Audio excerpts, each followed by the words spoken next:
Hello everyone, good morning. Good As morning. Ms. Carey said that I'm going to be talking about moral behavior, and at the end of this, I'll give you the reason why I started talking about moral behavior. But before I start, I want everyone to raise their right arm up. Now put your right arm down and raise your left arm up.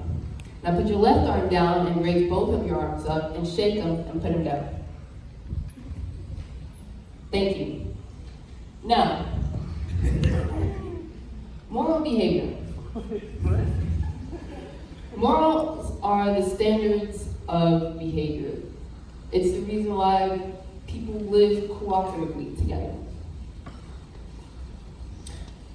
Moral behavior, it's something that allows society to deem what's acceptable and what's not acceptable, what's considered right and what's considered wrong, what is bad and what is good.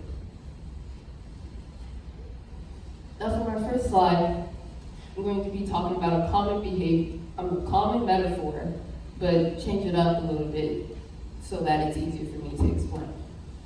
The elephant, the rider, and the pack.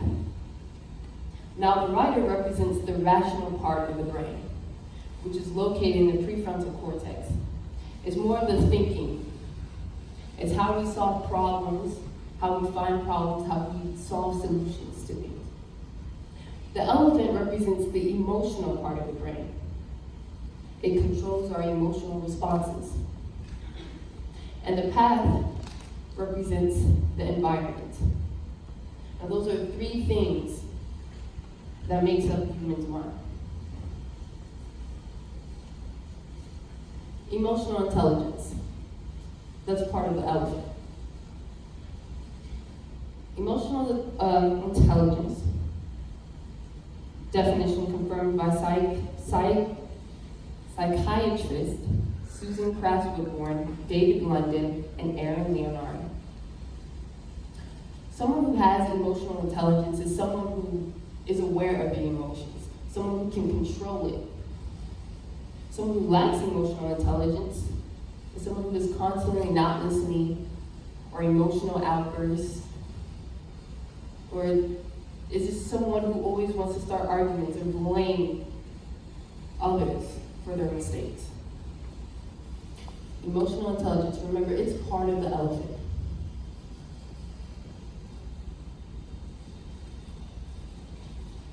The attitude structure.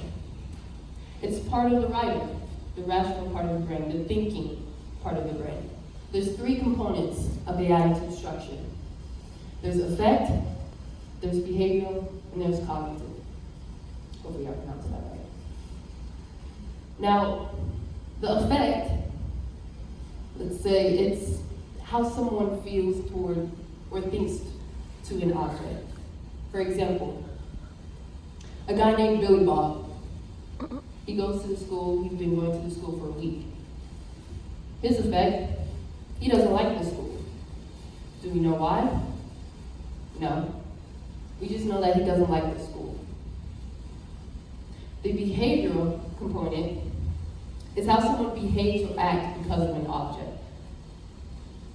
Now Billy Bob, he doesn't like the school, so he's not participating in anything that's involved in the school. He's not going to games, he's not showing no MPA spirit, doing all of that. Because why? Because he doesn't like the school.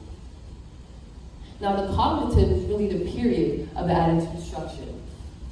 It's a belief that somebody has because of an object. Now we know Billy Bob doesn't like the school, we know he's not participating in anything. Now his belief is that this school is lame. The school is boring. But we don't know why. Is it because his elephant is small? Or is it because his rider is small? It's because of the path. We don't know the context. We don't know why he has this negative attitude towards the school. All we know is that he just doesn't like it, and that he doesn't participate in anything that's involved around it. So let's say this girl named Daquisha. Okay. She notices that Billy Bob is always lonely. She notices that people talk about him and say that he's weird because he never talks. Even when people try to talk to him, he doesn't try to talk to them back. He has a bad attitude, they say. She tries to get to know Billy Bob. She's trying to figure out who he is, trying to find out his vibe. She talks to him, he doesn't care. But as she continues to talk to him, make jokes, lighten up the mood, he's starting to like her as a friend.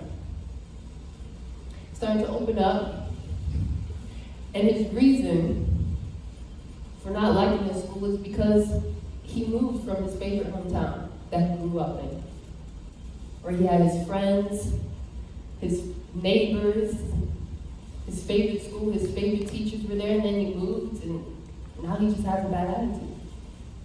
And now that Daquisha knows that, she understands. And she's going to be friendly with him. Now they're friends, and now Daquisha introduced him to her friends, and now he has a group of friends. And now his attitude is starting to change, because he met people. He has friends. He's starting to participate in stuff. Now he's starting to like the school. Now the effect and the behavioral change, and the cognitive. His belief is that now the school isn't boring, the school isn't lame. It's all about the path and how somebody's dream was.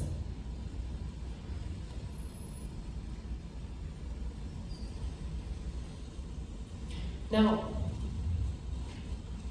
I'm going to be talking about sociopaths. It's an example for people that are different in a way that they don't know. I mean, they know, but they don't know how different they are. Now, Martha Stout is an American psychiatrist,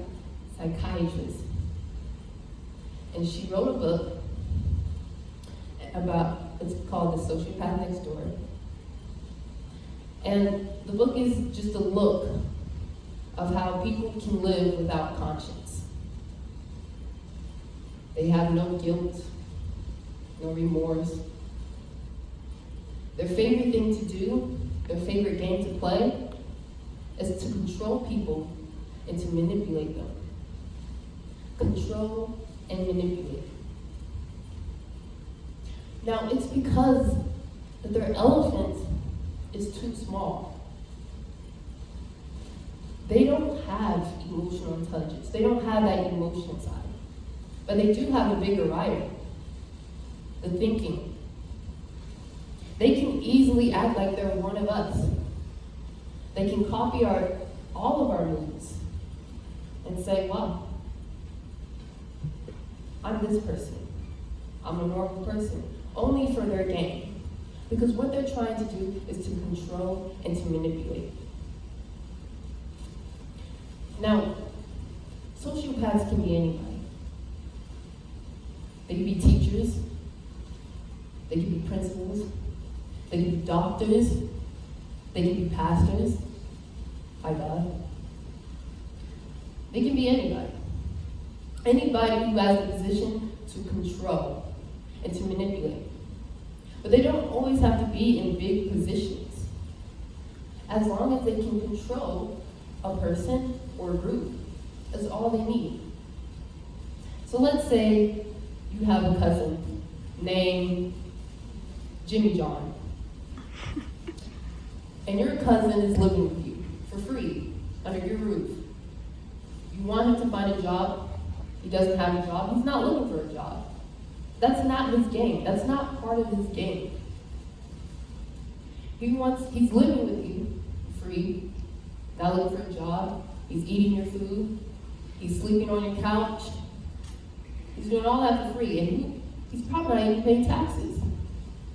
Because he's living under you for free. And you try, because you have that average size elephant, the right emotional intelligence, because you're connected to him, and because he's part of your family, you don't want to kick him out. You don't want to be that family member. You try. But what he has is the victim card. You're playing Uno, you have 10 cards in your deck, and he has the Uno card. Playing the victim. And because he has a small elephant, but a bigger rider, he knows how to play it. He knows what technique to use.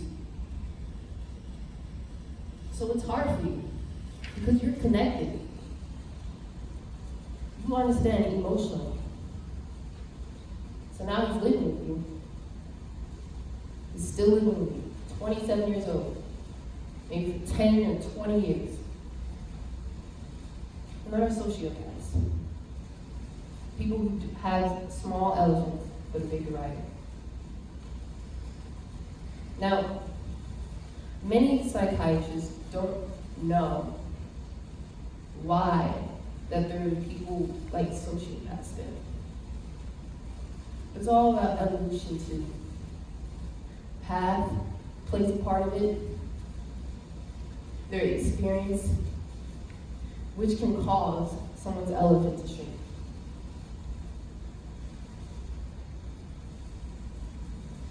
Now, what's the treatment?